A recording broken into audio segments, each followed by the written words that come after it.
All right, good afternoon, folks, and welcome to PRI, the Performance Racing Industry Trade Show and Media Company. I want to welcome you to our webinar. Today, we're going to be talking about more information for track owners, track operators, sanctioning bodies to help you with your businesses. We've titled it Lessons Learned During the COVID-19 Pandemic, and here we go. So welcome once again to PRI. I'm Dr. Jamie Meyer. I'm your president. Excited to have you joining us today. We started our PRI Ambassador Program about 2 months ago, brought in a group of folks to help our track operators and track owners out there to deal with the situations that have come up because of the COVID-19 crisis. We've spent a lot of time going track by track and a lot of time learning things from different states. And today, our ambassadors and our special guest, Chris Blair, is going to be talking about the lessons that we've learned and techniques that we can share with you to help your track and your businesses. So let's get going. All right, so a reminder that we're using our GoToMeeting program. If you want to submit questions, and I encourage you to submit questions throughout the program, you can do that by typing your questions in on the right side of the box over there. Go ahead and type something in there right now, like race car, just so we know that it's up and running. But at any time, type in a question and we'll get back to you. All right, so we're going to talk about what PRI has been doing on behalf of the industry. And to help me do that, I want to bring in the PRI Director of Governmental Affairs from our Washington, D.C. office, Christian Robinson. Christian, good afternoon, my friend. How are you? I'm doing great. How are you, Jamie? I'm good. I'm good. Hey, you've been very busy with the ambassadors. They've been on the road talking to racetracks around the country. Can you go through and recap for the folks what that work looks like? Yeah, absolutely. You know, we've said this in previous webinars that there's a saying here in DC that if you aren't at the table, that you're on the menu. And it's an election year, politics are on a lot of people's minds, but it's totally true. And with everything going on with COVID-19 and its impact on the economy, you know, we're here to make sure that racing and racetracks have a seat at the table as states reopen. And you know, our government affairs team has decades of experience, you know, pulling at the levers of government to making sure we get good results for the industry, for the motorsports industry and racetracks. And we've been fortunate to have some great boots on the ground in the ambassadors who have a real pulse on what's going on, you know, at each track through their connections. So we can work hand in hand to find the hot spots around the country and then troubleshoot them using our government affairs expertise. You know, we've also published some really great resources on the PRI website, performanceracing.com/corona-updates, including a 50-state database. There's two. There's one that deals with how each state's reopening for business in general. And then there's another one that deals specifically with each state and the impact on motorsports. And as far as I can tell, it's the only resource that you'll find on the internet that specifically addresses how each state's allowing racetracks to reopen. You can take a look at that. If you have further questions about what's going on in your area, we've set up a racetrack promoter and operator helpline that is staffed by our team. You can get in touch with us at 202-794-8279, or you can email us at racinghelp@performanceracing.com.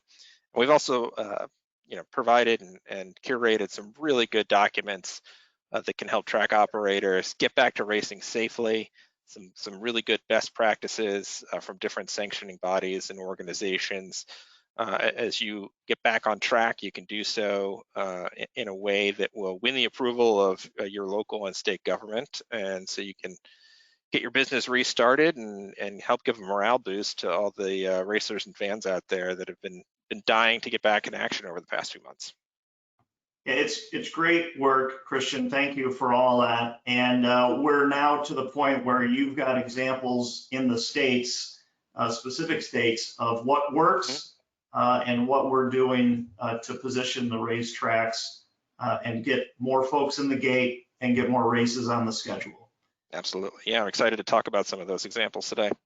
All right, well, let's get to it. Let's go to the next one, Gary, and we'll start bringing our ambassadors in here to share some of it. So state by state is what we're going to talk about and those lessons learned.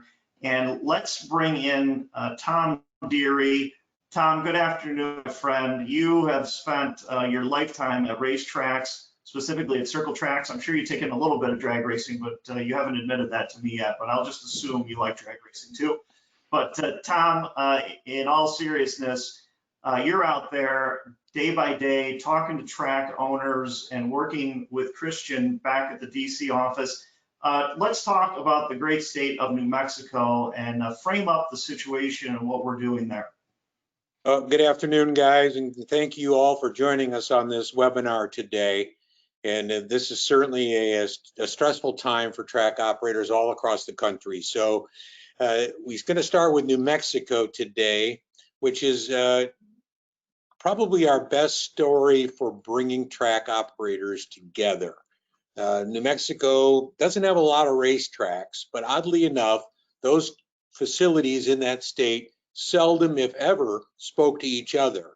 And in our effort to try to help move the government state restrictions forward, we put the track operators together. And it really was one of our most gratifying moments when, after the call we had, the initial call, several of the track operators reached out and said, you know, I've never talked to the track operator at this track or that track. And it really shows what the PRI ambassador program and what we're trying to do with this entire effort through PRI. So hats off to Jamie for his initiative to get this going and what the efforts are that have transpired. New Mexico, as I mentioned, we put the track operators together, worked together with them, and tried to build a plan to get back into business. And Christian and the Washington office worked together with the tracks and ourselves. We put together a very, very fair and good program, a 4-step plan to be presented to the Recovery Council. And then we ran into the wall, literally. And Christian, maybe you want to take us from there, where as we survey the damage after our crash into the wall. Yeah, you know, we did a great job of getting everyone organized, as you talked about, Tom, and we were able to mobilize the grassroots in support of the effort. You know, it's always an easier sell when you've got an A+ plan that you can point to for an industry to say, hey, look, we're self-regulating, we're all coming together to sing off the same sheet of music and you know, behave responsibly. But you know, we got the plan submitted to the Recovery Council, and then we got a little bit unlucky in terms of our timing. You know, we've all seen the news over the past couple of months with the resurgence of the virus over the summer, and unfortunately, you know, New Mexico wasn't shielded from that, and as a result, they've kind of been stuck in neutral in terms of their reopening for the past 2 months. You know, they weren't hurt as badly as some of their neighboring states, fortunately, but the fact that you had all these states in the area that were having outbreaks of the virus, New Mexico wanted to be more safe than sorry. The good news is that things are starting to improve. They're starting to plateau. The numbers in that region are starting to go down, which is great in general and good for business, so we can get things back up and running again. And the state has said they're going to reevaluate at the end of the month after their pullback, which is just a couple of weeks away. And they've added some new great gating criteria, so it looks like they're getting ready to get started again, which we like to hear. So we're going to get another bite of the apple. And you know, what I would say is, and we'll be making this call far and wide once again, is that if you live in New Mexico, if you're a racer, if you're a fan, if you're a track operator, head over to SEMASAN.com, the SEMA Action Network. We have got a grassroots alert. We encourage everybody to write a letter We've got the talking points for you, and it'll be sent when you click the button. It's pre-filled. It'll be sent to all the power players in the state that need to hear from you. It's constituents or voters, and it's an election year. And believe it or not, they want to hear from voters. They want to hear from race fans and track operators. You pump dollars into the state's economy, and again, head over to SEMAstand.com, and hopefully we'll get a good result here. We've already generated thousands of letters, and I think with some more, we'll be able to get a good result.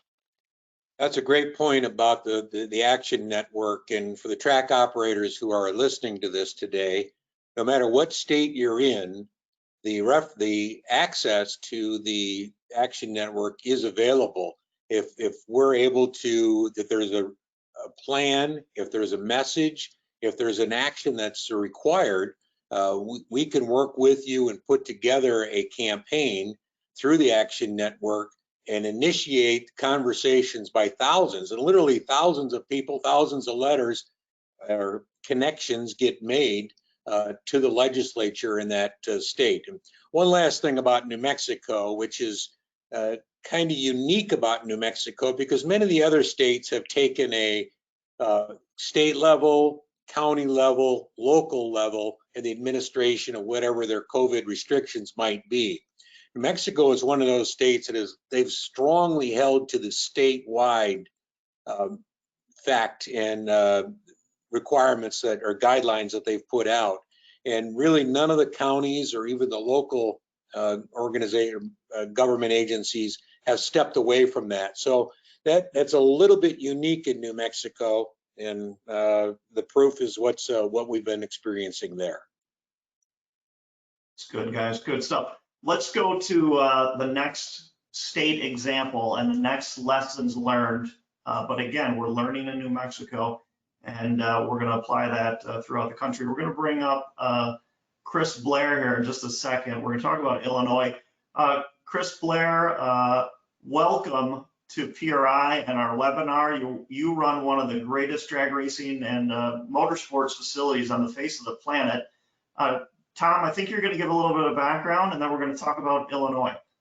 Well, the only background I'm going to give about Chris is he's one of the most aggressive track operators and good promoters. And I know he's got a big event coming up, so I want to thank him for taking his time to join us today. But way back when this was just, the COVID effect on motorsports was really taking its home. Chris was very active in putting together the Illinois Motorsports Coalition. And Chris, I'm going to flip it back to you and let you talk about the genesis and where it's gone and how we've all worked together. Well, thank you, Tom. Thank you for having me here today. Probably one of the biggest things that I noticed from the very beginning is we had both a positive and a negative about racing. And it was that they didn't know who we were. That's both a positive and a negative, in that in dealing with most of the politicians, the people who are making the key decision makers, they have no clue what we do and what we can provide. And they tend to want to lump racing, whether it's a family-owned quarter-mile track in Rockford, Illinois, or a mile-and-a-quarter racetrack super speedway down here in near St. Louis. They don't really know what's going on. So we had to get into the process of educating everyone as to where we were at, what we were providing. I think Christian summed it up when he said, "You have a seat at the table." We saw that very early on when we were going through the whole process, and everybody was kind of in a waiting mode. We wanted to see when this is going to happen. And I think the first shoe that dropped for us is when we saw that drive-in theaters were allowed to open. And we were trying to figure out how did were they able to pull this off? And it was basically because they had a good lobbying arm. There's only a handful of drive-in theaters in the state of Illinois, but they do have connections. They're very well connected politically, and they were able to get a door open. From there, it led to the golf courses. And we were looking at this, and we're hearing all the rumblings that were going on, and we're hearing the stories about different tracks that were going to go rogue. And a lot of this boiled down to Bob Sargent with Track Enterprises, who promotes a lot of events in the States. He contacted me. He said he was concerned that some of the tracks who may go rogue may ruin it for all of us. And At the same time, I'm getting phone calls from a lot of friends I have, both on the drag racing side and the dirt track side. Everybody was just looking for a little bit of guidance and a little bit of help. And we decided at that point it was time just to put a call together and see where everybody was at. And one of those first steps was just asking who knows somebody, who has connections. We've been very fortunate here in that our track owner, Curtis Francois, has a lot of good friends and good people on both sides of the aisle that we can go to. And we had to get out and just take the bull by the horns and start putting a plan together. And Tom was very instrumental from the very beginning. I was relying on him to help us, and we just started taking a look around the entire country, what's going on in different places, but more importantly, what's going on in different industries, so that we can pull examples from all those to put our first operating plan together. And the biggest thing that we saw right off the bat is so many people assume that every racing event, every sporting event has TV revenue. And some of the early conversations we were getting, they were saying, well, we'll let you have participant-only events because you guys can get the TV revenue. And I wanted to let them know, I only have one event here per year that generates TV revenue, and it doesn't do enough to offset even the purse or the sanction fees. So we had to come up with a plan and start lobbying to be heard and to earn our seat at the table.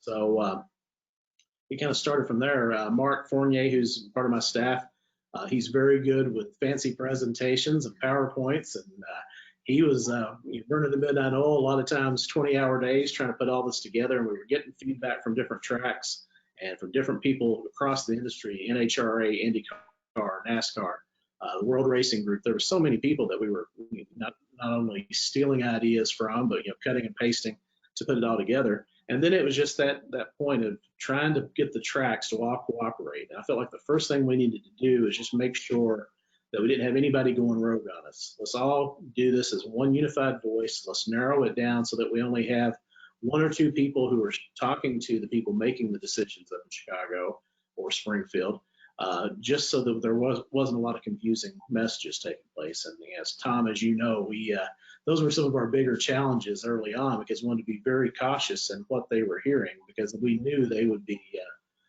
asking a lot of questions from different angles just to see if they could get different responses. But Illinois is a lot like other states where the county or the area, the city, has some kind of control over at least the last final word. And the document that was put together, the 8-step reopening plan, that really put something in their hands that they were able to look at, to follow through with, and to use as part of their presentation for the tracks to their local health departments, to really give them something that we're taking this serious. Here's our plan. Yeah, and that was one of the things that we saw too. We were able to make some headway when this first started. For some reason, it wasn't the Department of Public Health that was making the final decision. It was the Department of Commerce and Economic Opportunity. And then we found out that they were getting most of their guidance from a consulting firm that had been selected to be the experts in COVID. So we don't know how that happened, but so through this whole process, in working with some connections that we had made through our state representatives, we were able to get in contact with some people at the Department of Public Health. And we submitted our plan to the Department of Commerce, and we submitted our plan to the people with the consulting firm, and we weren't getting anywhere. We weren't making any progress. Finally, we got to some folks on the highest levels of the Illinois Department of Health, and once they looked over our plan, they said, this is the most responsible and well-organized plan we've seen from any industry. So with that being said, then we knew we were making some progress, and we asked for some additional suggestions on what we could do, and we looked at other groups as it was coming out. During this whole process, we were starting to see other businesses that were reopening, that the state was approving slowly. So we were taking some of those different pieces and putting into our presentation. And what we saw that was really unique was that the majority of the concerns that they had was protecting workers. And I think that's where part of this came through the Department of Commerce, is making sure that we had a good HR plan, employee screening process, and all the safety protocols. And once we saw that that was a key part, we put our plan back. We went back to like version 40 of our plan and included a lot more on the human resources side. And that's when we started to see some great results and started to make some progress. Chris, it's several great lessons. We greatly appreciate you sharing that. Christian, do you want to interpret that on a national level, the lessons learned in Illinois and how we've, PRI was involved early and adopted some of these? Absolutely. Yeah, I would applaud Chris and the other tracks in Illinois for just being just an absolute perfect example of how track owners and operators can come together and speak in an organized, unified voice. I still remember when they sent me their opening plan for the first time, I was completely blown away with how thorough and professional it was. And it really is the example that we've used as we've helped organize other tracks in other states around the country is kind of the gold standard. You know, he touched on this, and we've talked about it. Having relationships and building relationships with local and state level officials is critically important, not just in motorsports, but in any industry for businesses. You know, you may not need that relationship today, but I guarantee you at some point in the future you will, and it's good to have it in your back pocket, someone that you can call on for help and advice when the situation arises. I think that's a great lesson for any track moving forward. You know, the health department, the local chamber of commerce, the Department of Commerce, they may seem like the boogeyman, some of them, but really in the end, they can be your best friend. They're ultimately looking for partners to work with to make their lives a little bit easier. And you know, Chris and the folks in Illinois, with the plan they put forward together and the unified voice, just a gold star A+ example. Thank you. Other operators, yeah. One of the things I really want to try to emphasize to everybody, no matter if it's your state or if you form a coalition with other tracks, or if it's just you as an individual, now more than ever, you need to be proactive instead of reactive. I think that's been the biggest thing that we've learned from this, because the number of racetracks that I would call and I would ask them, who's your local representative? Who do you have a relationship with? Most everyone was tied to, they had one friend who was usually with the same party affiliation that they were in. So they're only getting one side of a story. You know, you need to know both sides of what's going on. And I think one of the things too that I noticed is we were trying to put a lot of this together. You know, we need to be laying the groundwork for the future. And a big part of that is knowing what your economic impact really is. And I encourage everyone to get an economic impact study done for their business, because that's going to help in getting you that seat at the table later on. And one thing, just so you know, and I've been doing this, I think the first time I ever had to be involved with an economic impact study was when I unsuccessfully tried to open a dirt track in Western Kentucky back in 1993, and it ended up in court. But yeah, discovered then, you know, that if you have that, it gives you some great information to work with. Local colleges, economics classes, they're looking for those opportunities. And in most cases, you can get an economic impact study done for free if you're willing to turn over and be an open book with your information. And that will go a very, very long way. Really good tip. Really good tip. The one last thing I would add is, you know, a lot of these local officials, whether it's state legislators or in the public health department or city county councils, their political job is often not their daytime job. Most of them are business people as well, who will ultimately understand what you're going through and want to help. And I would also credit Chris. You know, they did a terrific job of organizing the grassroots. They generated, I think, tens of thousands, if I'm not mistaken, letters in support of their plan. And, you know, we were able to augment that, but having tracks reach out to their customers through social media, their fans and spectators, to send letters, it all helps. Yeah. You know, actually, again, I want to emphasize that it wasn't, you know, just Worldwide Technology Raceway or myself. You know, Bob Sargent did a lot of knocking on doors to make some headway. Kenny Dobson at Jacksonville, Illinois was a huge help. Matt Curl, the Deary family, Tom especially. There were several times where Tom kind of had to talk me in off ledge because it was getting kind of frustrating. But the great part about it too is there's a lot of high-level executives in the world of racing who wanted to see this succeed. Jim Cassidy, who was formerly with NASCAR, the folks over on the IndyCar side and NHRA side, everybody came together. And I think if that's one thing that we need to learn from all this is that we all need to realize that while we all think we're this huge industry, it's a small group of people and we all seem to know one another. So we just need to keep working on developing that relationship. One other thing I do want to bring up is just, we went in swinging for the fences. We were hoping that by this point we would be at 80% capacity. We're still operating at 20% capacity. The good thing is, though, for the majority of the racetracks, they've been able to have events. They've been able to keep their head above water and just to get through 2020. And a lot of the people I'm talking to on the highest levels of racing, their goal this year is just to break even so that they can see 2021. And that also goes all the way down to mom and pop racetracks. A few tracks had to make the hard decision when they saw that it just doesn't work for them. But in most cases, we want to keep everybody engaged and keep things rolling.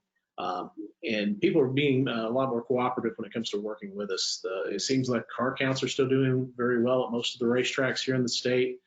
When they do have events, people are turning out. And in some cases, too many fans are showing up. And we've had a few instances, a couple of racetracks in the state. We had one that opened up. They were not part of our group. The track originally had planned to close for the year. They host an event, big show. They packed the place.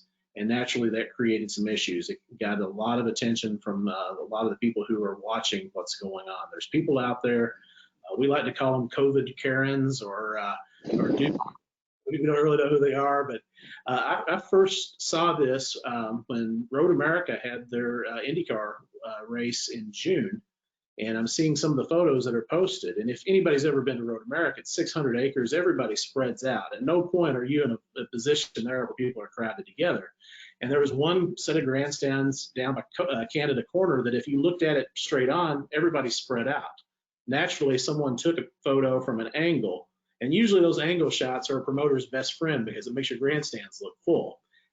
This year, don't take those angled photos because they just don't work for you. Take the head-on shot, show the spacing. But those started showing up in different places, and I knew that there was going to be other people that were looking. And it's happened to another racetrack just up the road from us. They had a good crowd, lots of photos ended up in the wrong hands. There was one track I know of down in Texas that they had a very good crowd one night. They were operating at about 75–80% capacity. The photos started appearing. They had issues. A track in Maryland had issues. So you have to be cautious. When you present these plans, you do have to actually stick to your word and follow through on all the safety. And, one of the other things that we're seeing too is that there's a lot of customers who will come in. And I think Gene Bergstrom may touch on this a little bit later when he's talking. We hosted an event and it's a downpour. It's raining. Our crews are out parking people in the rain.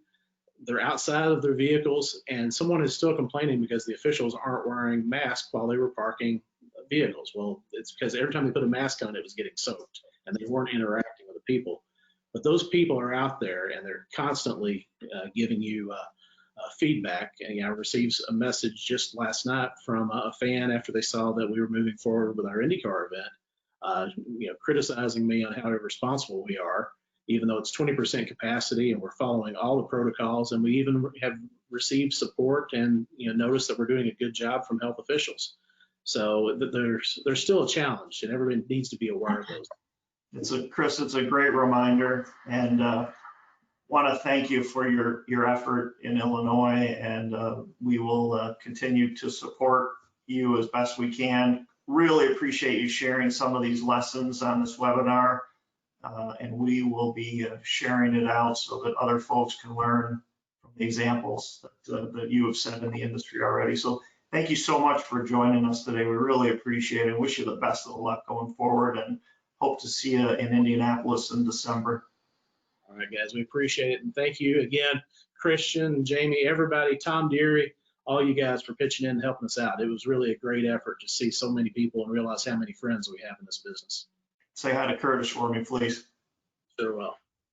All right, thank you guys. Let's turn the page, and we will continue on our lessons learned state by state tour here. We're not going to go through all 50, I promise, but we do have some great examples And we're going to bring in Gene Bergstrom, one of the PRI ambassadors, and we're going to talk a little bit about the great state of Michigan. I'm in Michigan right now, Gene. You've got a race coming up. Gene, you've spent years at NHRA and you now run a big chunk of the pro media empire. Folks have seen you at drag strips all across the country. Can you frame up what's going on in Michigan and then talk to the track owners and sanctioning bodies who might be thinking about running an event here in Michigan? Yeah, it was a little broader to start out with. Let's get a little broader. And thanks for having us on today. And Chris, of course, is a longtime friend of mine and really hit some really key points. But I think what we're all framing up here is, first of all, is compliance, not defiance. You've got to find the way to conform to what's required of you and find out who that person is that is the governing body or the enforcement body of the COVID rules and present them to them. And Kristen has been a great help with me in Michigan as we were going into that event. And he will speak to a couple things. One is 160 executive orders that were placed out by the governor, which some contradicted the other and made it totally confusing. And when we started looking into our event there, we realized that what we thought was appropriate was far from fact, and that we were going to have an event that literally was going to be a competitor event only, which is not the business model of NMRA and NMCA. So we had to be pretty active, decide what we were going to do to complete our season, and this event was a major part of that. And we had an option of two options: either run the event and comply with the local enforcement and the health ordinances, or cancel it. And canceling seemed like not an appropriate thing for us to do at this part of the season.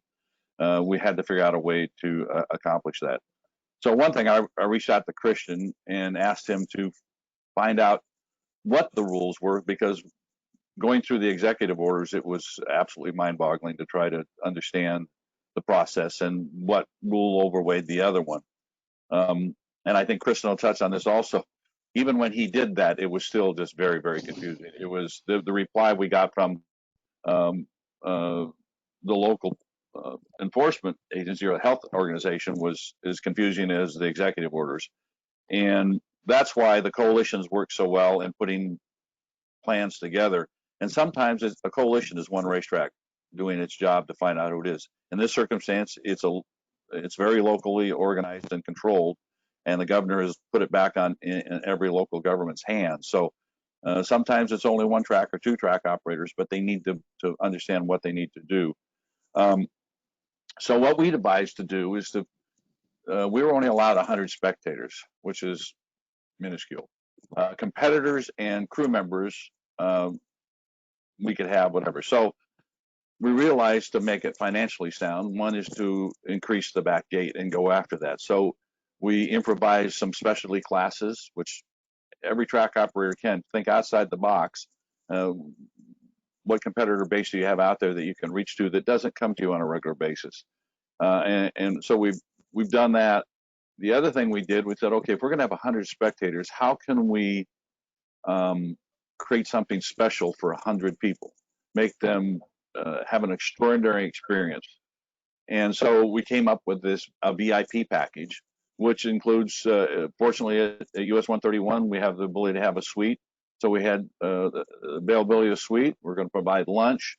We're going to provide grandstand seating and suite seating. We're also going to have some on-track experiences, allowing them in a controlled environment on the starting line and next to the starting line to experience that at firsthand, which for the average spectator or fan do not get that kind of opportunity. This is a deal where we will treat them as VIPs, truly VIPs. And the ticket price, I think, is really reasonable, but it generates some income for us that can at least make the event, as Chris said earlier, sometimes just the break even, just so that you can keep your facility open and keep contacted with the community. And that's important. I know some tracks have had to or chosen to just close for the year. my fear always is that when tracks do that, they lose their connection with the community quickly. And I think you always need to be connected with your community. So that step I think is working. We tried it and experimented with it in Atlanta, and it worked pretty good. We've now stepped it up even more because we were allowed some spectators in Atlanta, and here we're not. So in US 131. Chris touched on one thing, which was worker protection, which seems is a very viable point. In the health organizations I've talked to, that's their first concern. If you're going to open up, you need to protect your workers, and Chris faced that. I realized that when we were there at his facility. And I've got Brian Bosnay is a longtime racer. Most of the track operators will remember him. Even if they don't remember the name, he worked with Rich Christensen in Arm Drop and Pinks and helped put that together. He's got another thing called Live All Out that he has put together, but he also realized what every track operator is facing right now, and that's preparation to open up. And so he's developed this program. It's called Venue Preparation Solutions, and his company is boss1.com. And I suggest anybody that needs some help with just what they're required to meet these requirements to reach out to Brian. Brian is a longtime person in drag racing and motorsports in general, so he understands the plight and the difficulties that every track operator will reach. So I would go to his website. He's got a lot of information on there, first of all, and then secondly, they're there to help, and they've got a lot of equipment to help them. The other thing is Chris touched on is the visual part of your event. And we faced it at his facility where people saw our staff without masks. Winner circle photographs. We've touched on this in the past, but I still see it again and again as I'm surfing through the internet. I see track operators with their events and very little protection or compliance with the regulations. And those are the things that hit the internet, and those are the things that enlighten people to want to create more enforcement and cause you long-term difficulties that's hard to overcome. So I suggest to everybody in those, there's a moral issue, and then there's a compliance issue. And the compliance side of it is that it's your facility. You're the one that makes sure that everybody's complying, especially in those situations where it's quite public, and make sure that you don't get yourself on the wrong side of the law, as they say. And then, of course, we're going to make available a lot of signage, which shows a due diligence to try to protect not only the spectator, but your working staff and the competitor base. So there's a lot of, Brian has a lot of that signage also. We'll have it on our PRI site. I believe we're working on getting that up there, the actual verbiage and what you need. And so every track operator needs to think about doing that. And again, it's compliance, not defiance, because defiance will get us nowhere and create, as Chris mentioned in his deal, is when he realized there were some tracks going rogue, it puts a negative connotation on every racetrack within that area, and everybody believes they're doing the same thing. So, Gene, really good reminder and really good lessons learned. Christian, we do have a lot of those assets on performanceracing.com that Gene mentioned, but talk to the track operator in any state, but in one like Michigan, where you've got many executive orders flying around right now. We do have a track operator helpline, and you man that, but how do we make heads or tails of this? Yeah, well, I mean, that's where we're here to help. I mean, Gene touched on this. The governor in Michigan has issued, I think it's closing in on 170 executive orders throughout this whole pandemic, which is far more than in most states. I do this full time, and that was a lot for me to have to read through. I mean, I think PRI is going to be paying for thicker glasses here soon, but I mean, that's just a lot of red tape, especially if you're a business owner. You have other things to worry about, and so that's where we can really help try to make sense of things and make phone calls to the right people to to get clarity on how things are being enforced and what capacity levels people should be held to. What we ran into in Michigan was, of those orders, you had 3 in particular that were really conflicting with each other.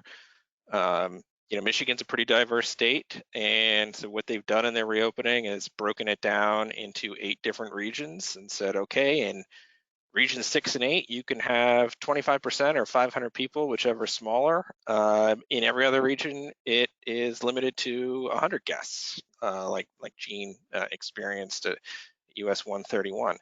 And those aren't huge capacities, but it was working in the sense that everyone understood how it was supposed to be, how it was supposed to work, until Major League Baseball made their announcement that they were going to be returning. And this is not a knock on Major League Baseball. I'm a lifelong baseball fan, but when it was announced, the governor then issued another executive order that had some flowery language about how great it is that the Tigers were going to be coming back, and that professional sports teams and leagues may now operate in the state without any spectators. So as you can imagine, this caused a ton of confusion. It's like, okay, you've got certain county officials saying, hey, this racetrack that you've been operating with 500 or 100 fans, sorry, I don't know if you just saw this order, but now you can't have any. And then you have another one saying, oh no, it's fine, you're operating correctly. Chris Blair kind of touched on this. There is an assumption that every sport has TV revenue that they can fall back on, like Major League Baseball, and that's really not the case for the vast majority of them. And what made matters worse is, like I said, local health officials, when they're on their own to enforce it, but to what standard? And that's where we were able to kind of come in and start making phone calls on behalf of these tracks. We reached out to the governor's office, and they issued guidance that, well, minor league sports under this executive order can operate. It's like, okay, well, I mean, you may not have many sports fans there, but I'm pretty sure that minor leaguers are still considered professional athletes. They still get paid for what they do. They ultimately, on our question as to, could you define that further, said, okay, you need to go to the Attorney General's office. And the Attorney General's office says, well, it came from the governor. You need to go back to the governor's office. Kind of gave us the runaround.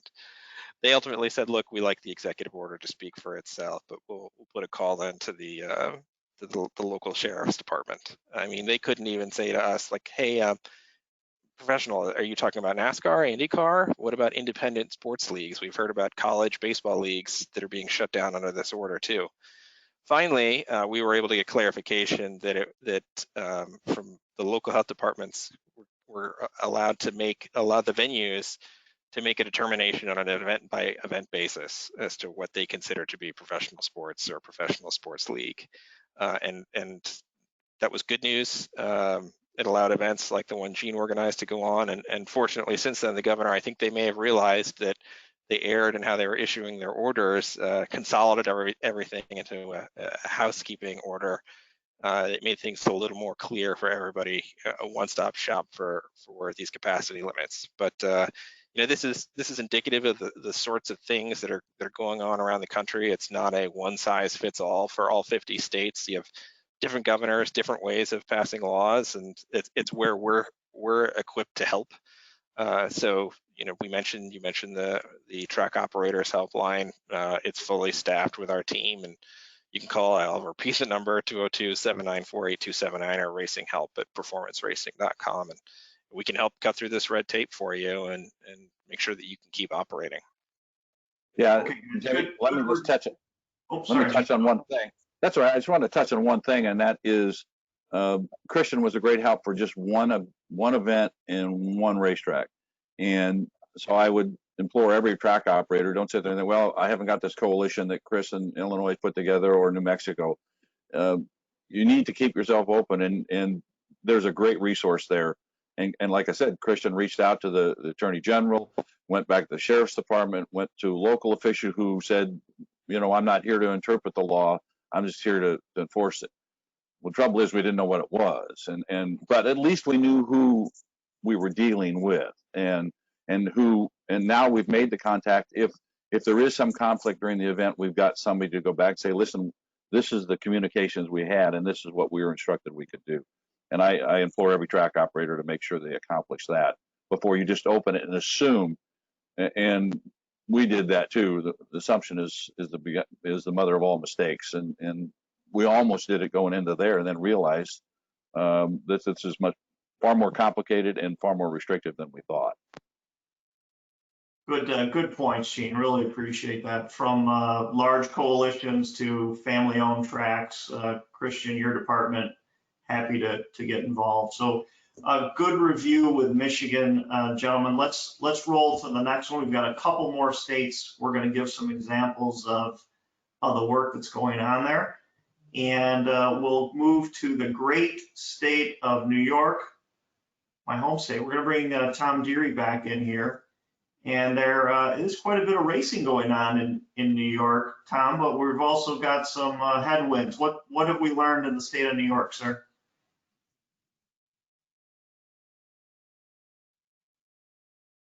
Where they lowered it down to where the local people made the decision as to make the right call as to whether a venue could operate or not. In New York, it's been a little bit different. It has come from the almighty above, and the governor's office has basically shut down spectators attending any type of motorsports in New York, and has used used all of the resources that he has to make sure that everybody follows along those rules. And to his credit, it's probably been effective, and it certainly has not. Many racetracks have been able to operate on a participant-only basis, but it's not sustainable, and they're doing it because of their love of the sport, their love to give the guys an opportunity to race their cars, whether it's at an oval track or the drag strip, but it has been a no spectator sport. There's been a couple lawsuits that have been filed. Christian can speak more to those, and the ultimate results has not created any positive steps. So we are now taking the next approach of, okay, 2020, it is what it is, and now we need to start looking forward. And one of the things that we've all learned through this is we as an industry and health departments and departments of commerce now realize that they have certain control over businesses, and they're always going to be watching what we're doing. This is always going to become a hot button. So we need to be ready as an industry to prepare for what's going to happen the balance of 2020, but more importantly, going into 2021. So we are putting together a New York coalition of track operators with the express purpose of putting together a plan that all the tracks can participate in, that lays out a conclusion of the 2020 season, but more importantly, lays the foundation for going into 2021, where we can show that the racetracks are responsible businesses. We understand we're not all outlaws or rogues. We can make this work with reasonable guidelines, or with respect to what an outdoor type venue might create. So Christian, maybe you want to talk a little bit about the New York lawsuit. It really went to probably the highest level that any of the lawsuits have.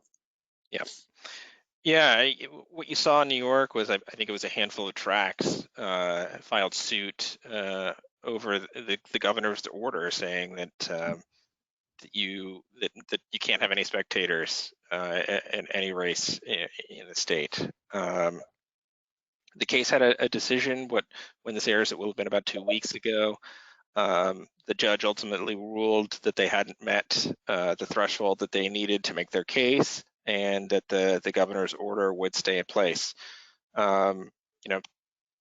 We've seen that lawsuits have worked in some states. We're going to talk about Kentucky here in a moment as a prime example. In Wisconsin, they were successful in getting the governor's orders in general thrown out, but it's not always a winner. A lot of times it has to do with what judge you get and what powers the governor has been granted in the state's constitution or by the legislature. It's kind of a risky road to go down because, like we said, you're putting your chips all on one individual to make the case. But New York, we are going to have the fallback, the plan B of getting organized for next year, organizing this coalition to hopefully salvage the rest of the season and use what we've learned in a lot of other these states to hopefully have a good result for them. Jamie, as you know, the New York season is rapidly coming to an end. It is one of the shorter seasons that Motorsports has. So that's really important that we get the tracks together, and we will be getting the tracks together and putting together that plan.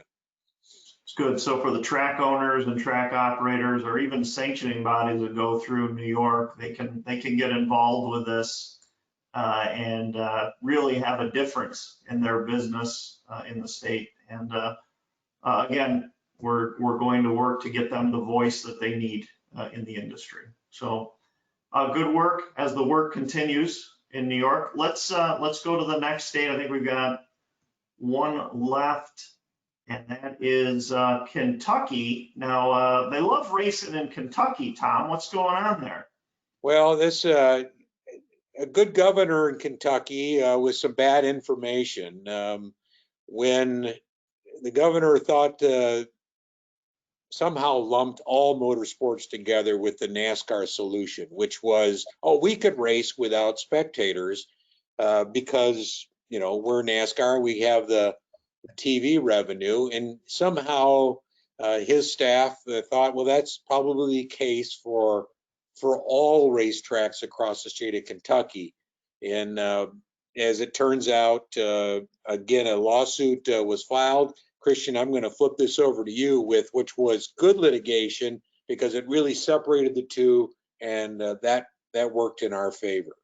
Yeah, we had a few tracks in Kentucky essentially sue the governor and say that their constitutional rights were being violated by the guidance that they had put out for motorsports facilities, saying that you can open, I think it was on May or June 1st without any spectators. You know, Kentucky had done their reopening a little bit differently. They said they went sector by sector of the economy and said, once the guidance document's published, you can reopen according to those guidelines. So Motorsports was early, just wasn't with any fans. The case ultimately was successful. It was at a lower level, and the judge said, as of right now, those guidelines have gone out the window. Kentucky's interesting. There, you know, the attorney general is elected just like the governor is, and is from a different political party. He saw what was happening and said, I would like to join this case. As it's now going to the Supreme Court, and let's get every single order that the governor has put in place tossed out. We can get the state's full economy up and running again.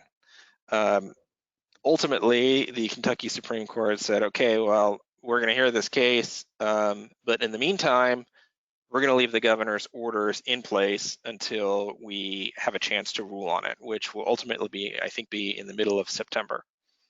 The intervening time, the governor said, okay, I've taken this lump on racetracks, but it allowed him to go back and say, okay, well, maybe we should rethink this. So in the meantime, he put out a new order that said for any outdoor venue, including motorsports, you can reopen at 50% capacity. So it was a win for those tracks. It may still be a big win. Time will tell. But even while the Supreme Court has said this is back in place until I can rule, it was good leverage to get the governor to say, okay, that's out the window, but let's rethink this and give a little bit. So hopefully we get a good result there. But this is an instance where their litigation worked.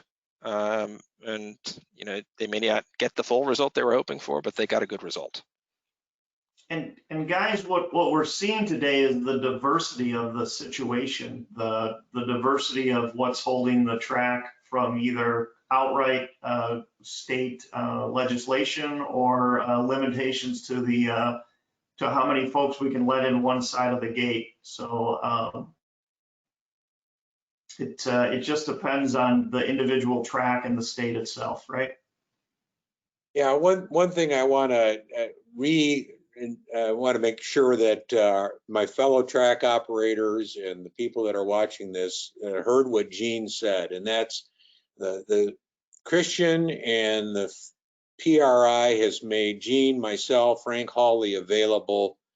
The resources of us, and most importantly, Christian's office in Washington is there. And we're not able to necessarily see everything. And this is a call out to, if you have a question, if you have something you feel you want to advance or you want to run by, we're here for you. And that's what this ambassador and what the PRI initiative is. Let's take advantage of it. Do not be afraid to pick up the phone. Do not be afraid to use that hotline. We're with you. We're right there side by side with you. Yeah, I would say like a telethon, all lines are open. So there's no issue too big or too small that we won't assist on. Get down and dirty and make sure that we get answers and a good result for you. Wonderful, guys. Well said. Let's go to the next slide, which I think is our last slide, which has been quite a webinar we've put together today. I want to thank you for joining us. It's been quite a trip around the United States through several of the states. Special thank you to Christian Robinson. Great job with your DC office. Our ambassadors, Tom Deary, Gene Bergstrom, Frank Hawley, and then today's special guest, Chris Blair. Great to have Chris join us and share some of his experience. The work continues at PRI. If myself or the team can be of help to you and your racetrack, please write a note in the comment section or call that track operator hotline, and we'll do all we can to help you. So again, thank you for joining PRI this afternoon or whenever you watch this, and be safe out there. Have a great day.